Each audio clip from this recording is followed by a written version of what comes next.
အားလုံးပဲမင်္ဂလာပါဆရာတို့ပြန်စလိုက်ကြရအောင်ပေါ့နော်ဆရာတို့ဒီ6ရက်ကနေပြီးတော့9ရက်နေ့အတွက်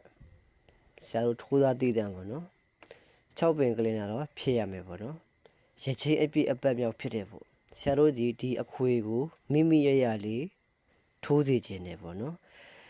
ဆရာရဲ့ channel ကိုအားပေးတဲ့သူတယောက်ချင်းစီတိုင်းကိုဆရာဒီအခွေလေးကိုတော့ထီထီမိမိနဲ့ဆရာထိုးစေခြင်းတယ်ပေါ့နော်ဒီအခွေလေးဒီက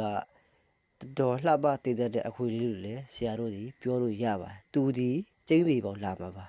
ဒီအခွေလေးကိုအမျိုးတို့ဒီဆွဲမြဲစွာထိုးထားပါ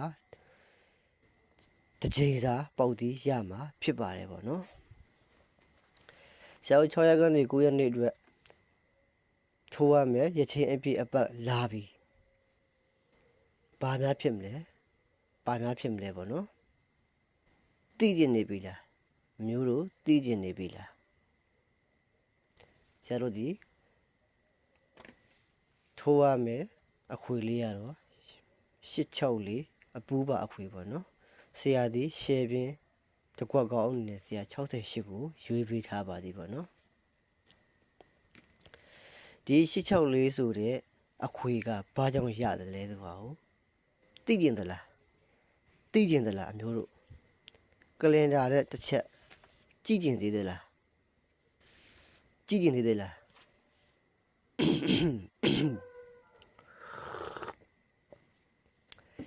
ဒါဆိုရင်ဆရာတို့ဒီ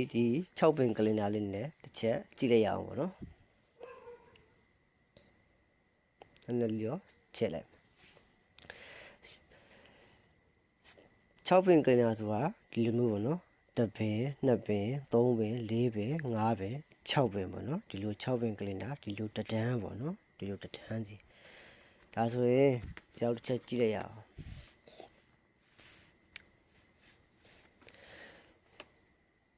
ဆရာတို့ဒီမှာဒီတဒန်းမှာစီ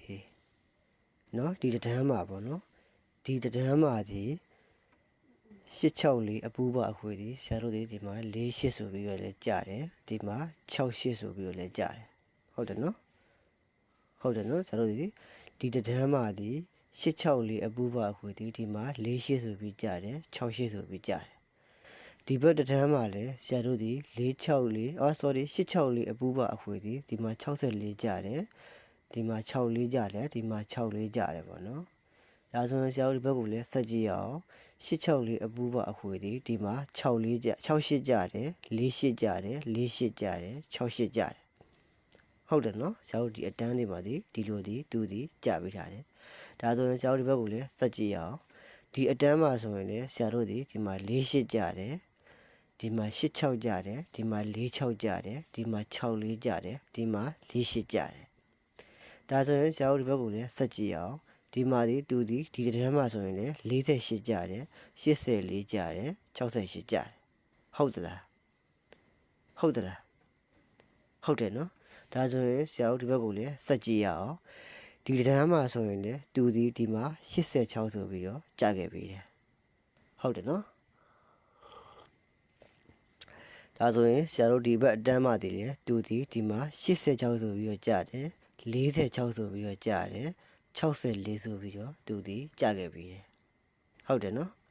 ဒီအပတ်တန်းမှာဆိုရင်လည်းဆရာတို့ဒီမှာ64ဆိုပြီးတော့ကြားတယ်86ကြားတယ်46ကြားတယ်46ဆိုပြီးတော့ကြားတယ်ဟုတ်သလားဒါဆိုရင်ဆရာတို့ဒီဘက်ကိုလည်းစက်ကြည့်အောင်ဒီအတန်းမှာဆိုရင်လည်း46ဆိုတာကြားတယ်68ဆိုတာကြားတယ်ဟုတ်ပါတယ်နော်ဟုတ်တယ်နော်ဒါဆိုရင်ဆရာတို့ဒီဘက်ကိုလည်းစက်ကြည့်ရမယ်ဒီအတန်းမှာဆိုရင်လည်း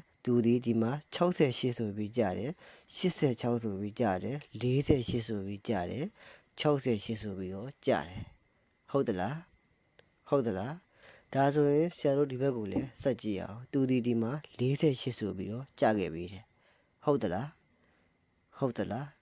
ဒါဆိုရင်ဆရာတို့ဒီဘက်အတန်းကိုလည်းစက်ကြည့်အောင်ဒီမှာ64ဆိုပြီးတော့ကြားတယ်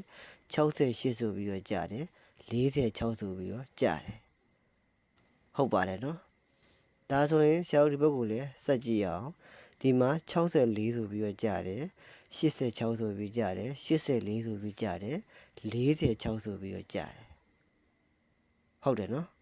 ဒီဘက်ကိုလည်းဆရာတို့ဆက်ကြည့်အောင်ဒီအတန်းမှာလည်းသူဒီဒီမှာ86ဆိုပြီးတော့ကြားတယ်48ဆိုပြီးတော့ကြားတယ်46ဆိုပြီးကြားတယ်68ဆိုပြီးတော့လည်းဆက်ပြီးတော့ကြားတယ်ဒီဘက်မှာလည်းဒီအတန်းမှာလည်းဆရာတို့ဒီမှာသူဒီ68ဆိုပြီးကြားတယ်84ဆိုပြီးကြားတယ်86ဆိုပြီးကြားတယ်ဟုတ်ပါသလားဟုတ်ပါသလားဒီဘက်ကိုလည်းဆရာတို့ဒီဆက်ကြည့်အောင်ဒီအတန်းမှာလည်းသူဒီ48ဆိုပြီးတော့ကြားတယ်86ဆိုပြီးတော့ကြားခဲ့တယ်ဟုတ်သလားဟုတ်သလားဟုတ်ပါတယ်နော်ဒါဆိုရင်ကျွန်တော်တို့ဒီဘက်အတန်းကိုလည်းဆက်ကြည့်အောင်သူဒီမှာ86ဆိုပြီးတော့လည်းကြားခဲ့ပြီးတယ်ပေါ့နော်ဒီအတန်းမှာဒီ86ဆိုပြီးတော့ကြားခဲ့ပြီးတယ်ပေါ့နော်ဟုတ်ပါတယ်နော်ဒါဆိုရင်ဆရာတို့ဒီဘက်ကိုလည်းဆက်ကြည့်အောင်ဒီအတန်းမှာလည်းသူဒီမှာ64ဆိုပြီးတော့ကြားခဲ့တယ်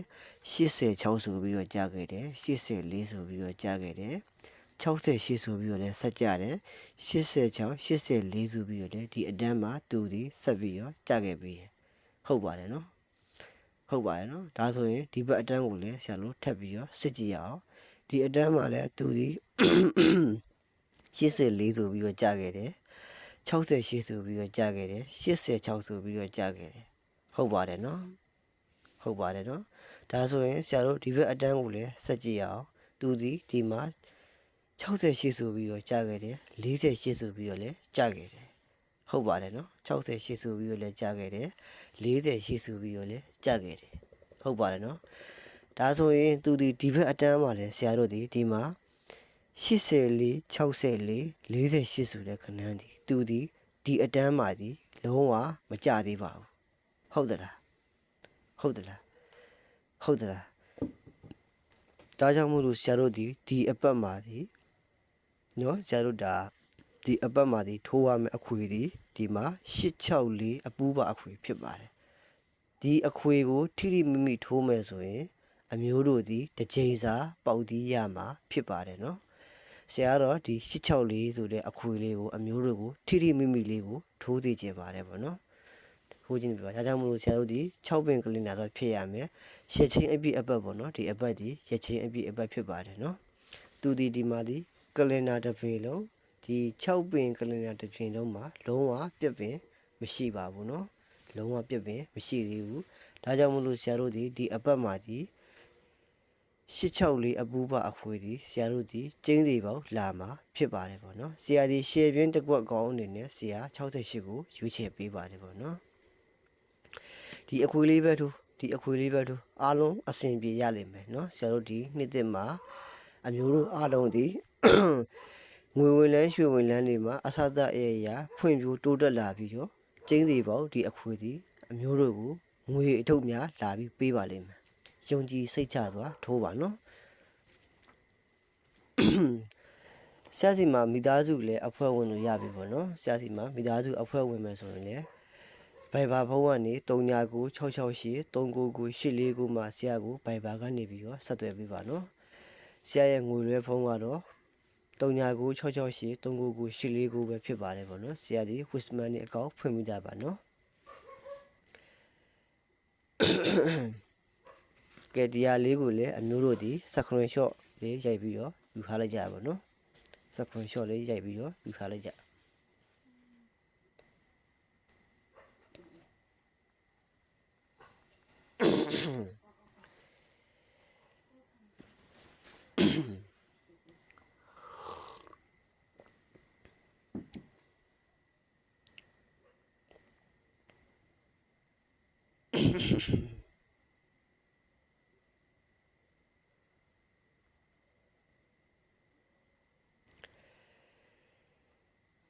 ဆရာစီမှာဒီမှာမိသားစုအဖွဲ့ဝင်မယ်ဆိုရင်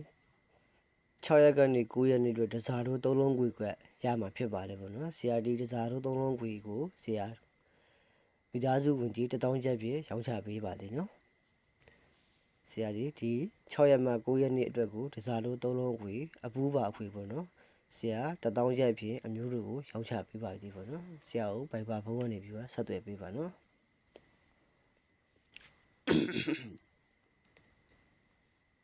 မတူဘူးနော်မတူဘူးနော်ဆရာဒီမိသားစုဝင်ကတ်ဒီမိသားစုဝင်ကတ်နဲ့အခုဒီရက်ပေးရဟာလုံးဝမတူဘူးနော်မတူဘူးနော် မတူဘူးနော်အမျိုးတို့နှစ်သက်မယ်ဆိုရင်လာရောက်ပြီးတော့အားပေးလို့ရပါတယ်ပေါ့နော်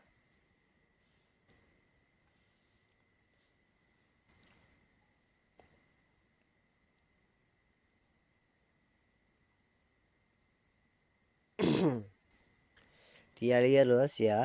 public မှာအမျိုးတို့ကိုအားလုံးကိုဆရာတင်ပေးထားတယ်ပေါ့နော်ဒီ9ရက်ကနေ9ရက်နေ့အတွက်အာမခံပတ်တီတီတစ်ပတ်တီဖြစ်ပါတယ်နော်ဆရာရှယ်ပြင်းတစ်ခွက်ကောင်အနေနဲ့တစ်ရှိကိုရွေးချယ်ပေးပါတယ်နော်အာမခံပါတယ်နော်ဒီပတ်တီကကျင်းသိပေါက်လာမှာပါနော်ပတ်တီကိုကြိုက်နှစ်သက်တဲ့အမျိုးတို့ဒီယုံကြည်စိတ်ချစွာရဲရဲတာပတ်ထားလိုက်ပါနော်ဆရာ public မှာတင်ပေးထားပါတယ်နော်ကဲဆရာစီမမိသားစုအဖွဲ့ဝင်ကြီးနဲ့တူပြီးနော်ဆရာဒီ Viber ဖုန်းနဲ့ဆက်သွယ်လို့ရပါတယ်နော်399668 3998 399နဲ့ဆက်သွယ်လို့ရပါတယ်နော်ကဲအားလုံးပဲဘိုင်နော်ဆရာတို့မဖွင့်ကြဝိုင်းဆိုင်ကြမယ်